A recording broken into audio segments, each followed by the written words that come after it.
everybody is half dead. Everybody avoids everybody. Yeah. Ribbon in the house, yo. Life story. Let's go sing. Yeah. Oh. Yeah. Ribbon.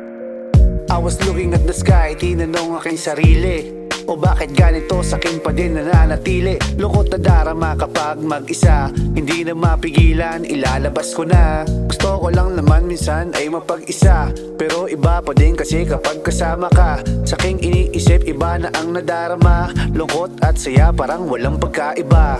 Tuloy lang ako sa aking misyon, kahit minsan malungkot ka sabay ng panahon. Wala kang magagawa, hindi matatakasan. Teka, ano ba ang pwede kong gawin? Parang gusto ko na lang sumindi sa gilid, walang nakatingin at walang nakapaligid.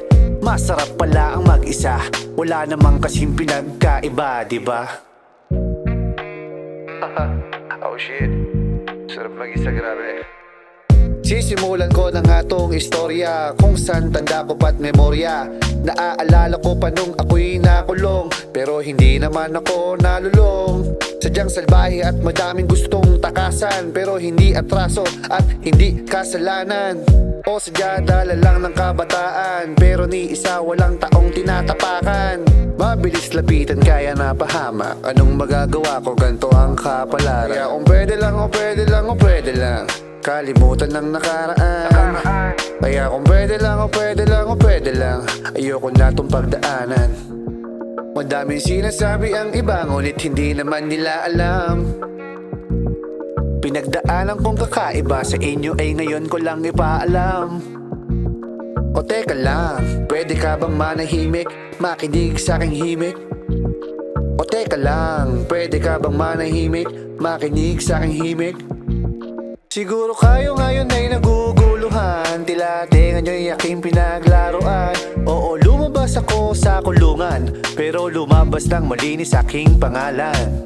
Inabot din ako ng matagalan, dahil sa pulis na walang pakundangan, na nagtanim ng droga sa aking pangalan. Pero wala siyang nagawa nang ako'y lumaban. Paalala ito para sa mga kabataan, maging mapili sa sinasamahan. Kung ayaw mong matulad sa akin na nagdusa, makinig ka lang sa iyong magulang.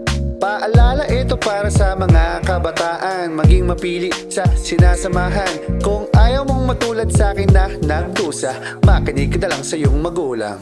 Peace. Ngayong alam mo na kung ano ang katotohanan sa likuran ng aking mga kaligayahan. Na-frame up din ako, pero pinaglaban ko kung ano ang totoo. Yeah.